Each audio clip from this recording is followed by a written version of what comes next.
Un homme, seul, à minuit, est attaqué par un inconnu. Mais ce n'était pas un homme ordinaire. Et ce n'était pas un combat ordinaire. Il s'agissait d'une bataille, avec Dieu lui-même. La Bible parle de l'une des rencontres les plus mystérieuses de l'histoire, mais que s'est-il réellement passé cette nuit-là? L'attaque. Qui sont ces étrangers? Avant d'entrer dans le vif du sujet, nous allons nous pencher sur le combat lui-même. La personnalité de l'attaqué doit être analysée en détail. L'histoire de Jacob. Jacob, plus tard appelé Israël, est un patriarche considéré comme l'ancêtre des Israélites, selon les religions abrahamiques telles que le judaïsme, le christianisme et l'islam. Jacob apparaît pour la première fois dans le livre de la Genèse, issu de la tradition hébraïque de la Torah. Décrit comme le fils d'Isaac et de Rebecca et le petit-fils d'Abraham, de Sarah et de Bethuel, Jacob est présenté comme le deuxième-né parmi les enfants d'Isaac. La naissance de Jacob. Jacob et son frère jumeau, Ésaü, sont nés d'Isaac et de Rebecca après 20 ans de mariage, alors qu'Isaac était âgé de 60 ans. Rebecca se sentait mal à l'aise pendant sa grossesse et alla demander à Dieu pourquoi elle souffrait. Elle reçut la prophétie que des jumeaux se battaient dans son ventre et qu'ils continueraient à se battre toute leur vie, même après être devenus deux nations distinctes. La prophétie disait aussi que l'un des peuples sera plus fort que l'autre et l'aîné servira le cadet. Lorsque Rebecca accoucha, le premier-né, Ésaü, sortit couvert de poils roux, comme s'il portait un vêtement de poils, et son talon fut saisi par la main de Jacob, le second-né. Selon Genèse 25, Isaac et Rebecca ont appelé le premier fils Ésaü. Le second fils fut appelé Jacob, hébreu, Ikabé, Yaakov ou Yaakov, signifiant attrapeur de talons, supplantateur, tireur de jambes, celui qui suit les talons de quelqu'un, de l'hébreu, Akab ou Akav, saisir par le talon, contourner, retenir, un jeu de mots sur l'hébreu, Ikkeba ou Ikba, talon. En grandissant, les deux garçons ont montré des natures très différentes. Et Ésaü était un chasseur rusé, un homme des champs. Mais Jacob était un homme simple, habitant sous des tentes. De plus, l'attitude de leurs parents à leur égard était également différente. Isaac aimait Ésaü parce qu'il mangeait de son gibier, mais Rebecca aimait Jacob. Comment Ésaü a-t-il vendu le droit d'aînesse à Jacob? Genèse 25, 29 à 34 raconte comment Ésaü a vendu son droit d'aînesse à Jacob. Ce passage raconte qu'Ésaü, revenant affamé des champs, a supplié Jacob de lui donner un peu du ragoût que ce dernier venait de préparer. Ésaü appelait ce plat ce même potage rouge, d'où son surnom en hébreu Édom, qui signifie rouge. Jacob proposa à Ésaü de lui donner un bol de ragoût en échange de son droit d'aînesse, ce qu'Ésaü accepta. Isaac vieillit, devient aveugle et ne sait pas quand il mourra. Il décide donc de lui accorder le droit d'aînesse d'Ésaü. Il demanda à Ésaü d'aller au champ avec ses armes, carquois et arc, pour tuer du gibier.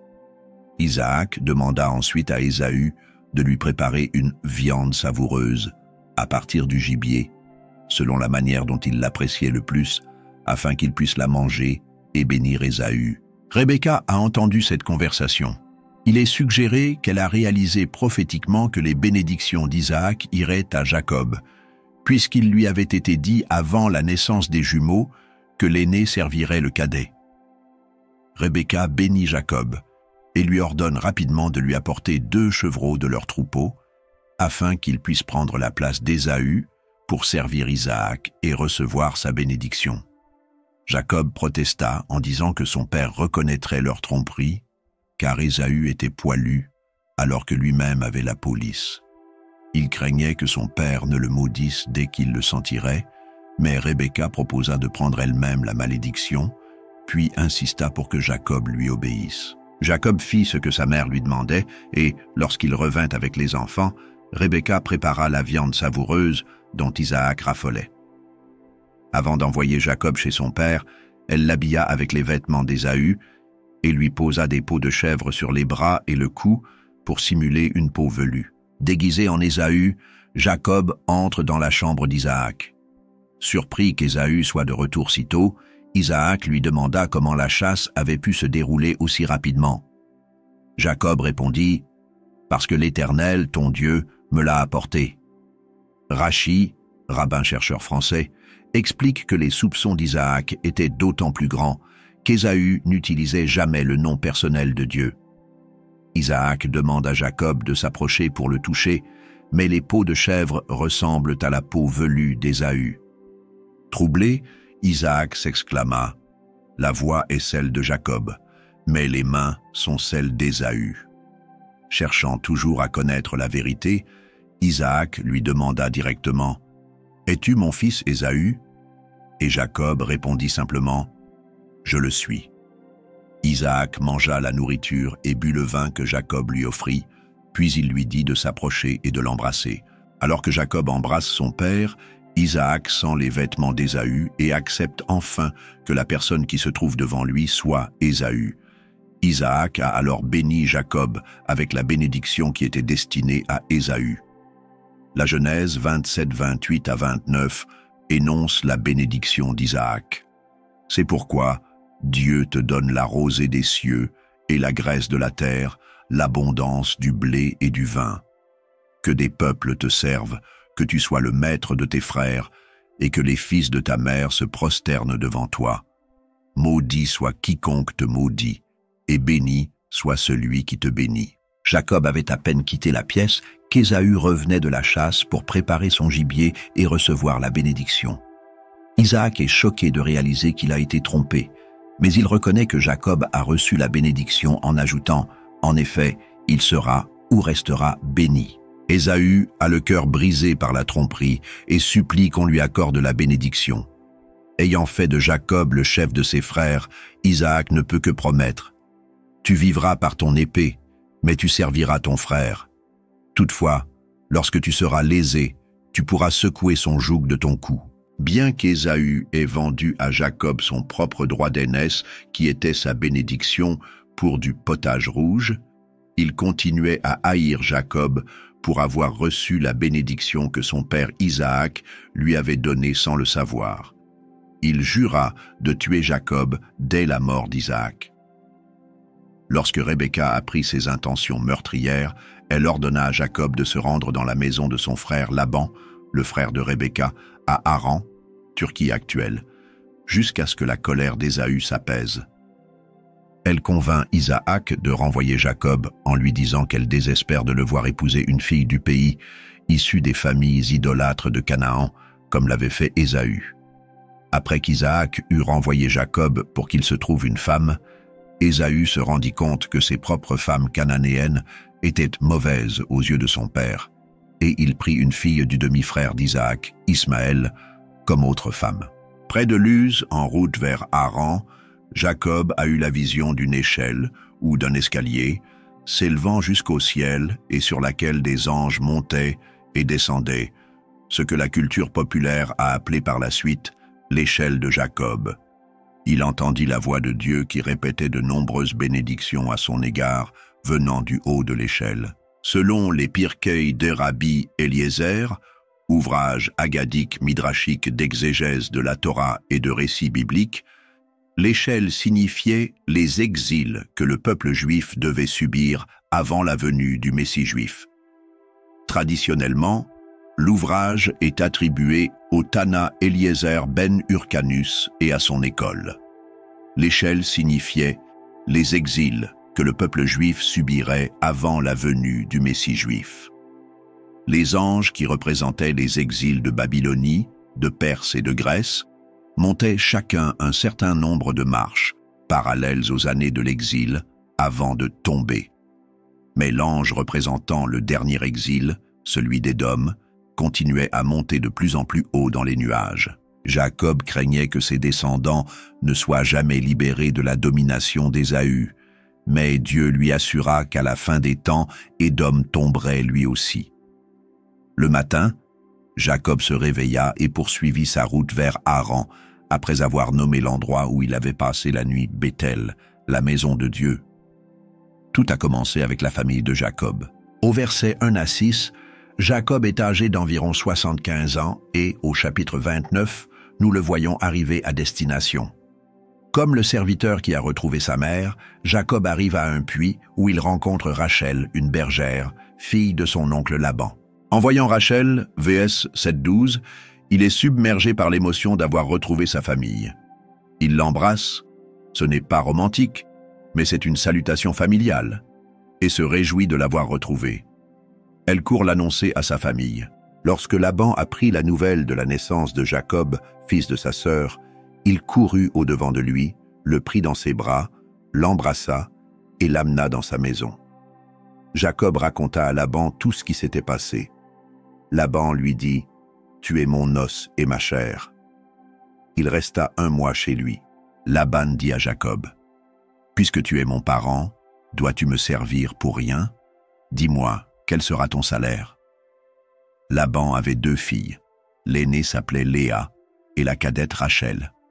Léa avait les yeux faibles, mais Rachel était belle de figure et de visage. Jacob aimait Rachel et il dit « Je te servirai 7 ans pour ta fille cadette Rachel. » Laban dit « Il vaut mieux que je te la donne que de la donner à un autre homme. Reste avec moi. » Jacob a été trompé par Laban. Jacob retrouve son oncle et reste avec lui. Laban lui propose un travail et Jacob offre 7 années de service gratuit en échange de Rachel en mariage. C'était une bonne affaire pour Laban, et Jacob était sans ressources. C'était donc une façon de montrer son véritable amour et la valeur qu'il accordait à Rachel. La Bible dit que Rachel était belle de visage et de forme, et que Léa avait les yeux tendres, des yeux faibles, une nature douce.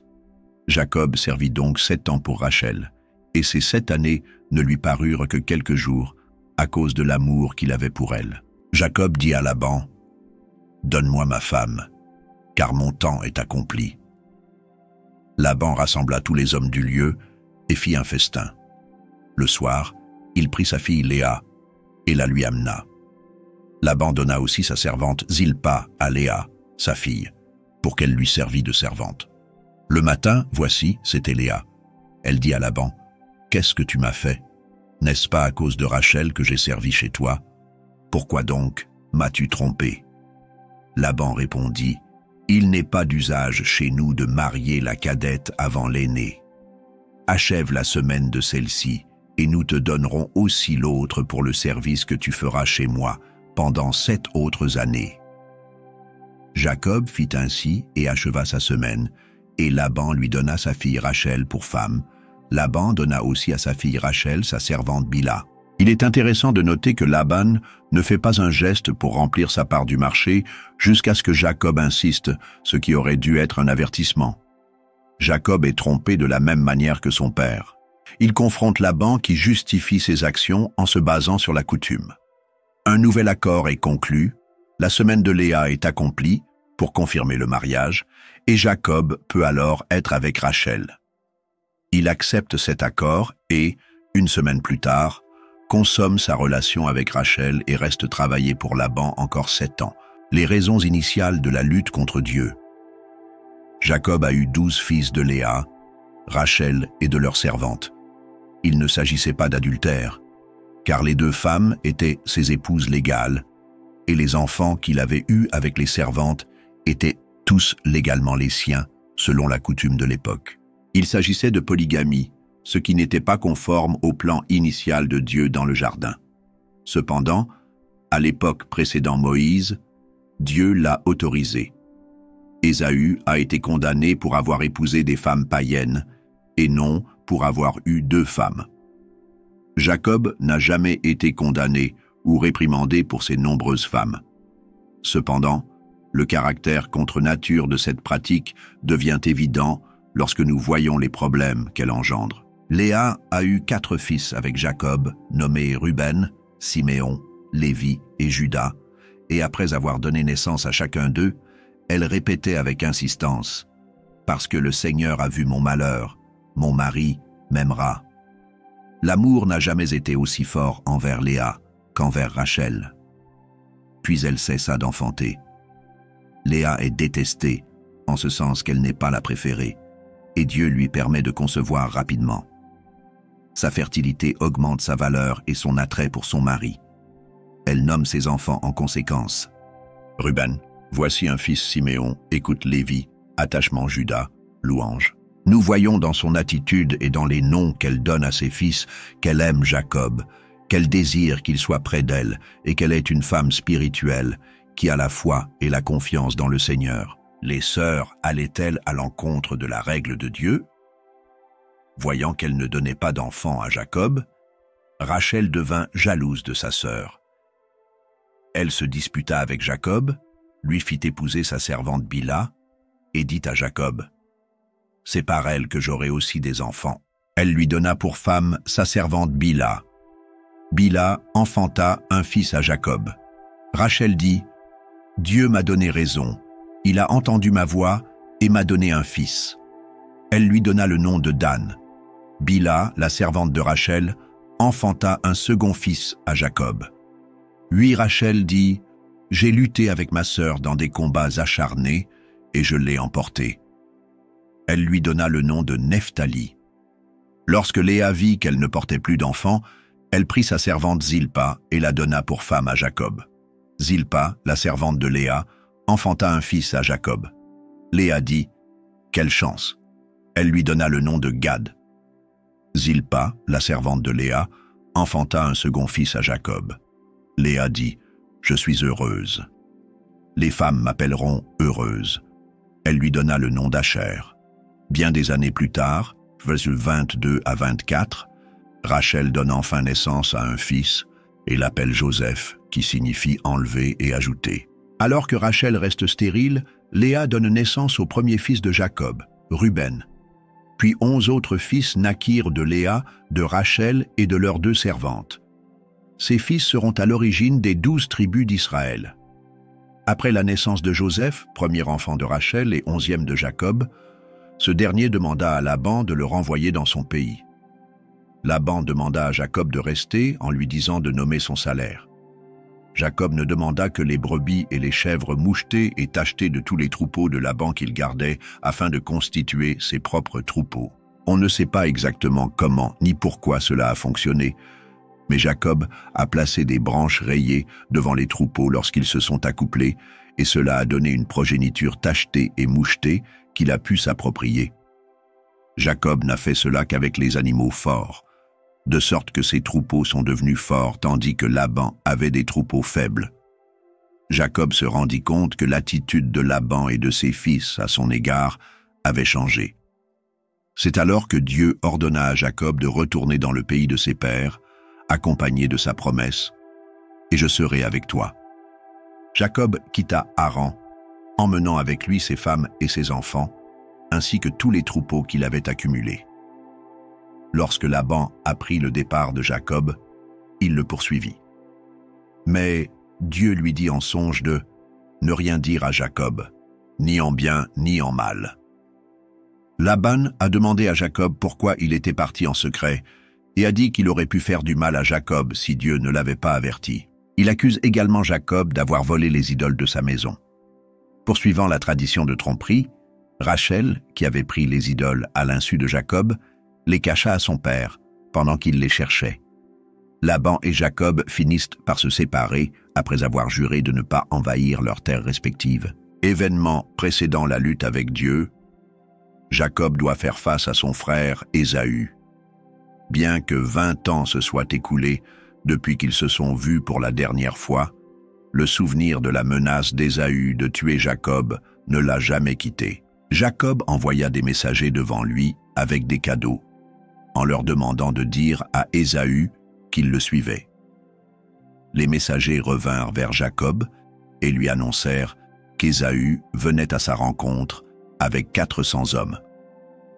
Craignant qu'Ésaü ne vienne le détruire, Jacob divisa sa famille en 2 groupes, espérant qu'au moins l'un d'entre eux pourrait échapper à l'attaque. Jacob prie Dieu de le sauver, lui rappelant qu'il l'a renvoyé au pays d'Abraham et qu'il a promis de le faire prospérer et de rendre sa descendance nombreuse. Jacob choisit d'autres cadeaux pour Ésaü, qu'il envoie par vagues avec des serviteurs, dans l'espoir d'apaiser Ésaü. Cette nuit-là, il éloigne également de lui ses femmes et ses fils. Seul, au milieu de la nuit, et craignant pour sa vie, Jacob lutta avec un homme dont il apprit plus tard qu'il était Dieu. La nuit est venue. Seul dans le désert, Jacob passa une nuit très agitée. Un étranger lui rendit visite et ils luttèrent toute la nuit jusqu'à l'aube, moment où l'étranger estropia Jacob d'un coup à la hanche. Malgré cela, Jacob a tenu bon. Il devait savoir que cet étranger avait quelque chose de surnaturel, car il lui demanda de le bénir. L'étranger donne alors à Jacob un nouveau nom, Israël, qui signifie probablement « il lutte avec Dieu ». L'étranger donne la raison du nouveau nom de Jacob, parce que tu as lutté avec Dieu et avec les hommes, et que tu as vaincu. Jacob demande le nom de l'étranger, mais l'homme refuse de le donner. Jacob savait avec qui il avait lutté. Jacob reçoit alors ce qu'il voulait, une bénédiction. Jacob boite pour le reste de sa vie, mais il voit Dieu face à face et reçoit la bénédiction de Dieu. Dans sa faiblesse, il était fort. Le lendemain matin, la bénédiction de Dieu sur Jacob est évidente. Ésaü, le frère que Jacob craignait, le reçut avec joie. Toute la nuit, Jacob se bat. Mais pourquoi? Qui était cet être? Un ange, un démon ou Dieu sous une forme humaine? Qui a lutté avec Jacob, un ange ou un démon? Étant donné les indices contextuels, nous sommes sûrs que vous pouvez deviner que l'homme avec lequel Jacob a lutté désigne Jésus d'une manière ou d'une autre. C'est exact. Parcourons le texte pour nous assurer que nous comprenons bien comment cela est clair dans le texte. Tout d'abord, dans le passage lui-même, nous voyons quelques indices. Après avoir été béni, Jacob nomme le lieu Péniel, ce qui signifie qu'il a vu Dieu face à face et qu'il a vécu. La seule personne qu'il ait vue face à face dans le récit est l'homme mystérieux, et Jacob indique donc clairement que cet homme est Dieu. Il s'agit d'une théophanie. Pour consolider cela, il est logique que l'homme soit Dieu puisque Jacob lui a demandé une bénédiction, ce qu'il n'aurait pas demandé à un homme au hasard. Le prophète Osée renforce ce point de vue lorsqu'il affirme que Jacob lutta avec l'ange et l'emporta. Osée ajoute un contexte supplémentaire pour nous informer que Jacob a lutté avec l'ange du Seigneur. Cet ange, ce messager de Dieu, désigne Jésus. Si cet homme est vraiment Dieu, pourquoi n'a-t-il pas pu gagner contre Jacob? Pourquoi le Créateur de l'univers, de Jacob lui-même, n'a-t-il pas pu le vaincre? Il est évident qu'il aurait pu le faire. Nous devons donc poser une autre question. Que nous indique cette histoire? Y a-t-il une autre occasion où l'homme a semblé vaincre Dieu? Où Dieu a semblé perdre la bataille sur le moment, mais où il a finalement obtenu la plus grande des bénédictions? Vous voyez, tout cela nous renvoie à la croix du Christ. Jésus aurait pu descendre de la croix à tout moment. Il n'était pas impuissant face aux gardes romains. Sa perte était volontaire pour le bien ultime.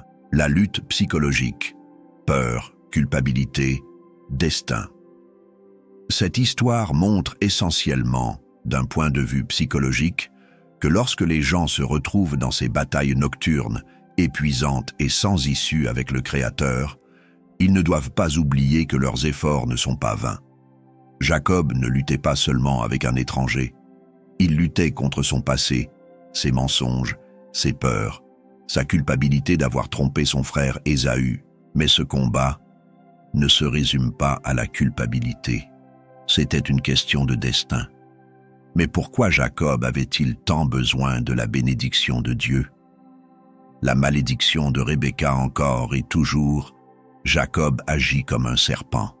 Après avoir trompé Isaac avec Rebecca, nous n'entendons plus jamais parler de cette dernière. Elle est le seul patriarche ou matriarche de la Genèse à ne pas recevoir de récit de sa mort. C'est comme si elle s'était attirée une malédiction à cause du plan qu'elle avait mis en œuvre. Ce qu'elle pensait être bon à ses yeux ne lui apporte pas la bénédiction, mais la mort, ainsi que la séparation d'avec son fils bien-aimé Jacob, qu'elle ne reverra jamais. Après cela, Jacob entre dans une période d'exil de 20 ans, quittant sa maison pour rester avec son oncle Laban. La rivalité entre enfants et épouses. Jacob et Laban se trompent l'un l'autre à tour de rôle. Les troupeaux de Jacob continuent de se multiplier et il finit par avoir 4 femmes et 12 fils, preuve de la bénédiction de Dieu. Mais ces femmes sont des rivales et ses enfants aussi.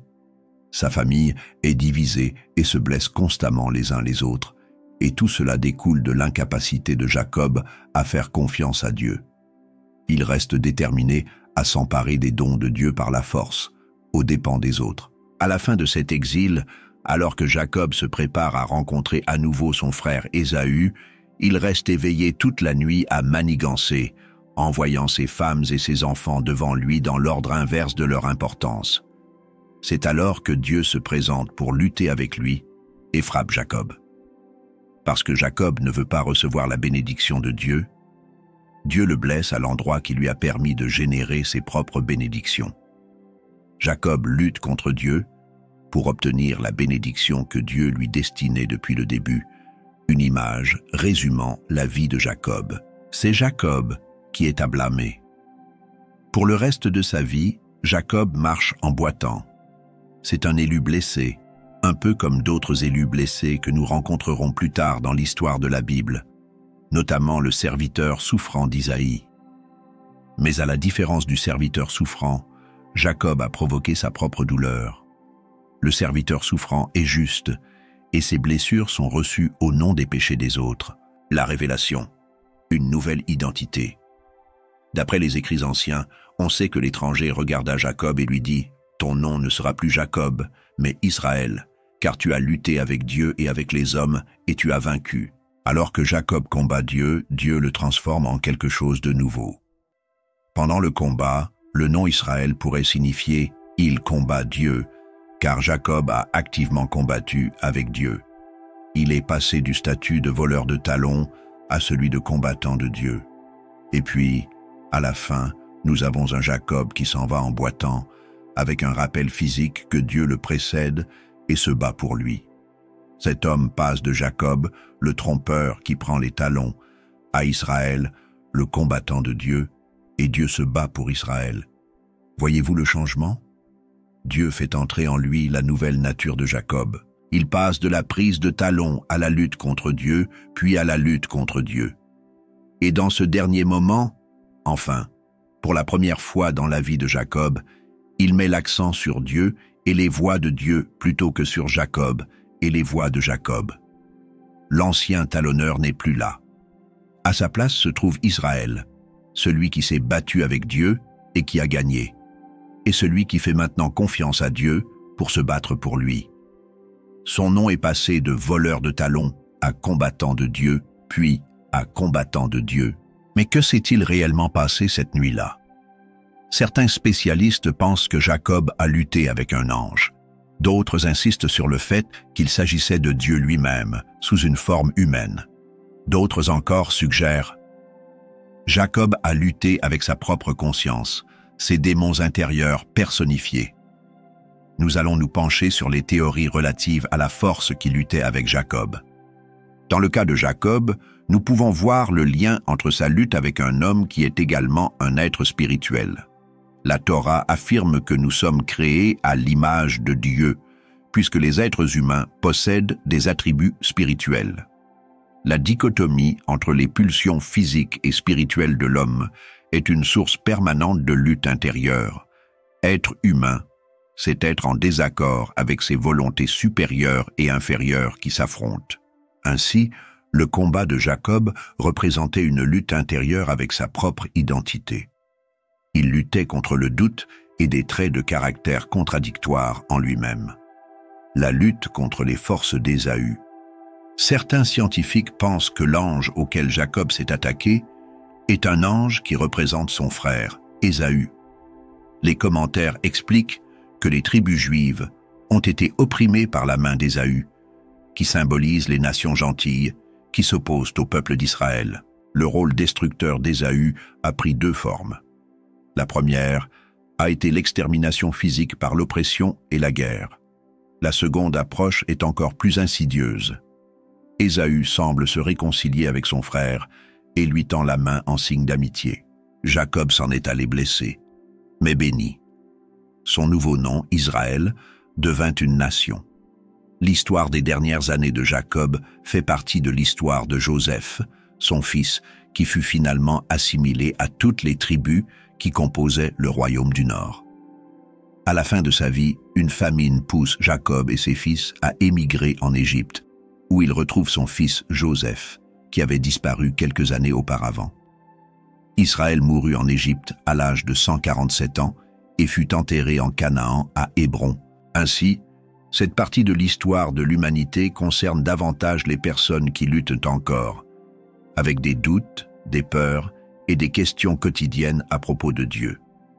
Quelles sont les luttes dans lesquelles vous vous débattez?